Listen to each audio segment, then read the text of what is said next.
The Third Epistle of John, often referred to as 3rd John and written 3 John, is the antepenultimate book of the New Testament and attributed to John the Evangelist, traditionally thought to be the author of the Gospel of John and the other 2 epistles of John. The Third Epistle of John is a private letter composed to a man named Gaius, recommending to him a group of Christians led by Demetrius, which had come to preach the gospel in the area where Gaius lived. The purpose of the letter is to encourage and strengthen Gaius, and to warn him against Diotrephes, who refuses to cooperate with the author of the letter. Early church literature contains no mention of the epistle, with the first reference to it appearing in the middle of the 3rd century. This lack of documentation, though likely due to the extreme brevity of the epistle, caused early church writers to doubt its authenticity until the early 5th century, when it was accepted into the canon along with the other 2 epistles of John. The language of 3 John echoes that of the Gospel of John, which is conventionally dated to around AD 90, so the epistle was likely written near the end of the 1st century.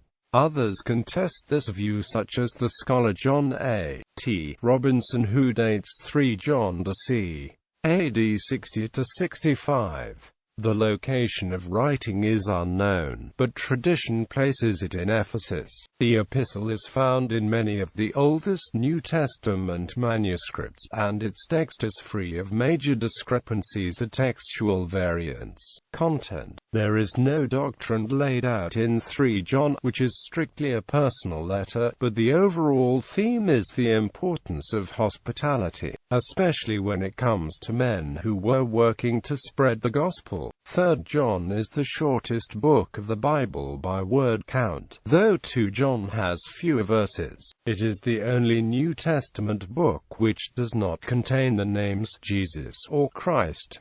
Greeting and introduction. The letter is written to a man named Gaius. Gaius seems to have been a wealthy man, since the epistle's author, who identifies himself only as the elder, did not think it would impose unduly on him to host some traveling preachers for a short time. The elder may have converted Gaius, since he calls Gaius his child in the faith.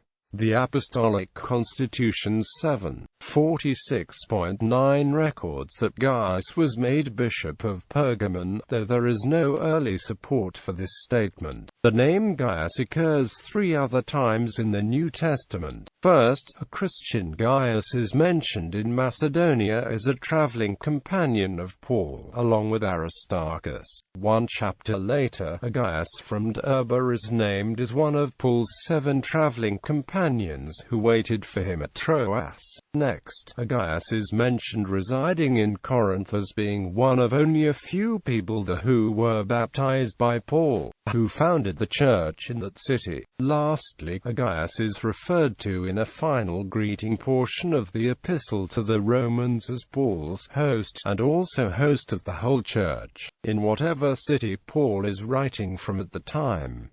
However, there is no reason to suppose that any of these men were the Gaius of 3 John. The verse 2, where the author wishes material prosperity upon Gaius similar to the prosperity of his soul, is a commonly used proof text within prosperity gospel teachings. Opponents of the prosperity gospel consider the verse to be little more than well-wishing. Missionaries. The elder continues the letter by commending Gaius for his loyalty and his hospitality towards a group of traveling brothers. The brothers are brothers in the faith, missionaries, who, in accordance with Jesus' command in Mark chapter 6 verses 8 to 9, have set out on a journey without any money. The elder then goes on to request that Gaius provide for the brothers to continue the journey. Opposition of Diotrephes. The elder next describes his conflict with Diotrephes, who does not acknowledge the elder's authority and is excommunicating those, like Gaius, who welcome missionaries sent by the elder. The elder mentions a previous letter which he has written to the church which was suppressed by Diotrephes, and says that he intends to visit the church and confront Diotrephes. The church is apparently known to Gaius, Gaius, but he is likely not a member of it, since otherwise the elder would not need to provide him with information about Diotrephes' activities. The dispute between Diotrephes and the elder seems to be based on church leadership and authority rather than doctrine, since the elder does not accuse Diotrephes of teaching heresy. Most scholars do not connect the letter the elder mentions with 2 John, since 3 John does not contain any reference to the doctrinal controversy described in 2 John, and argue that the elder is here referring to a previous letter of recommendation. John Painter, however, argues the elder is in fact referring to 2 John, since there is overlap between 2 John chapter 9 and the theme of hospitality in 3 John. The elder closes this section with an entreaty to Gaius, "Beloved, do not imitate evil but imitate good. Whoever does good is from God. Whoever does evil has not seen God." Quote. This injunction is reminiscent of several passages in 1 John. Final greetings and conclusion. The verse 12 introduces another man named Demetrius who, according to the Apostolic Constitution 7:46.9, was ordained by John as Bishop of Philadelphia. Demetrius was probably a member of the group of missionaries discussed earlier in the letter, and 3 John likely serves as a recommendation letter to Gaius about Demetrius. Recommendation letters were quite common in the early church, as evidenced by 2 Corinthians chapter 3 verse 1, Romans chapter 16 verses 1 to 2, and Colossians chapter 4 verses 7 to 8. The elder, before ending the letter, says that he has many other things to tell to Gaius, and plans to make a journey to see him in the near future, using almost the exact language of 2 John chapter 12. The closing verse, "Peace be to you. The friends greet you. Greet the friends, one by one," is typical of contemporary correspondence with "Peace be to you," a greeting adopted by Christians from the Jews. Authorship.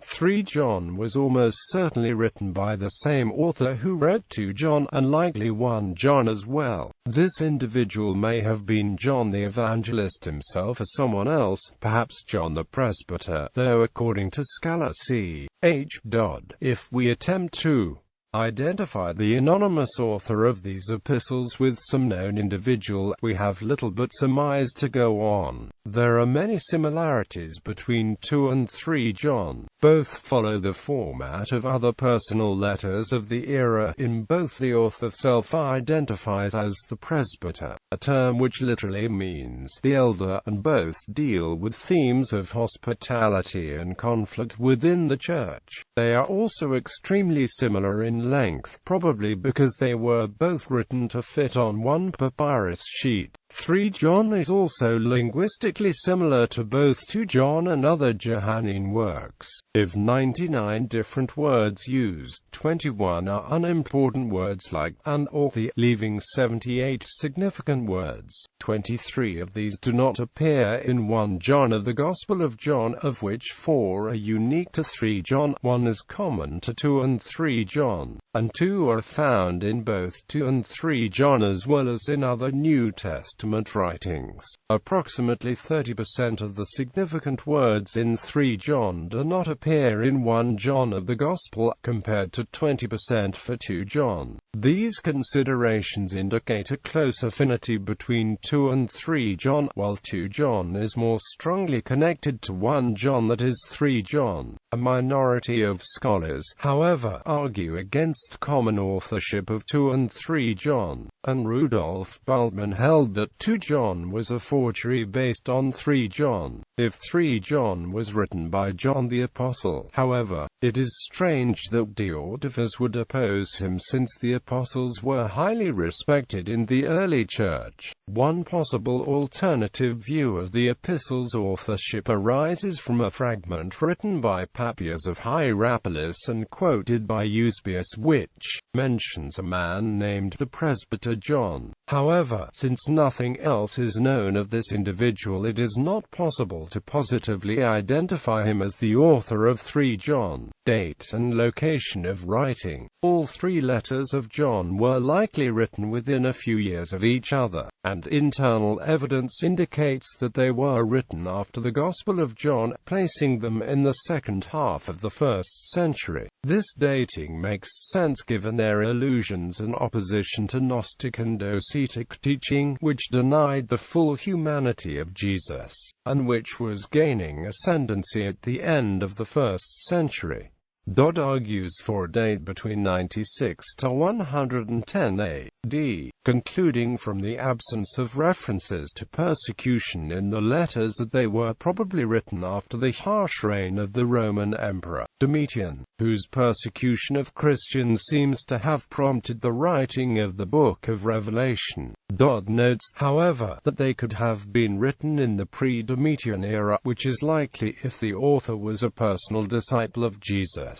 Marshall suggests a date of between the 60s and 90s. Rensburger suggests a dating of around 100, assuming that the Gospel of John was written in the 90s and the letters must have followed after. Brown argues for a date of between 100 and 110, with all 3 letters composed in close time proximity. A date past 110 to 115 is unlikely, as parts of 1 John and 2 John are quoted by Polycarp and Papias. The letters do not indicate the location of authorship, but since the earliest quotations of them come from the province of Asia Minor, it is likely that the epistles were also written in Asia.